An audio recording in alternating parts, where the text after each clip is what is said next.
تو مرنا حق ہے، اپنی آخرت کی تیاری کرو. بغیر داڑیاں رہتے ہو.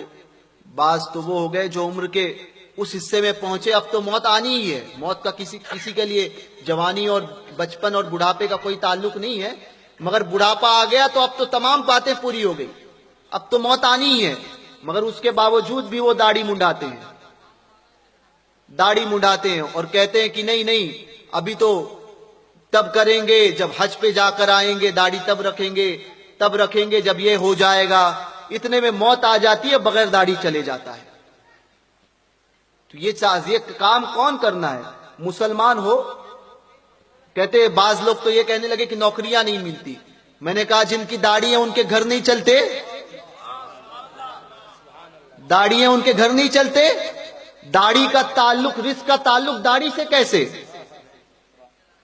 تم داڑھی رکھو، رزق دینا رب کے ذمہ دار ہے، اس کے ذمہ کرم پہ اور اس سے بہتر رزق عطا کرے گا.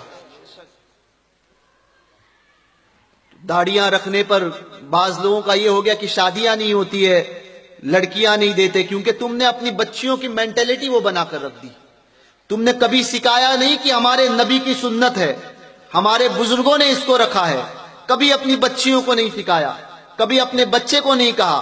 بچہ رکھتا ہے تو باپ کہتا ہے یہ عمر نہیں ہے داڑھی رکھنے کی. یہ تو ہماری قوم کی مینٹلٹی ہو گئی.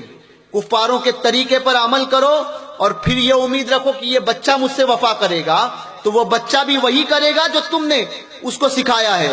کہ بڑھاپے میں پہنچو گے کہ وہی تمہیں اپنے گھر کے باہر رکھ دے گا، اور پھر بعد میں کوستے بیٹھتے ہو کہ اولاد ایسی ہے، اولاد پوچھتی نہیں ہے. کوئی آئے، پیر صاحب آئے تو دعا کرواؤ کہ حضرت میری اولاد مجھے پوچھتی نہیں ہے. میں نے کہا تو نے اس کو تعلیم کیا دی تھی؟ تعلیم دی تھی کہ ماں باپ کی نافرمانی کرنے والا جہنم میں جائے گا؟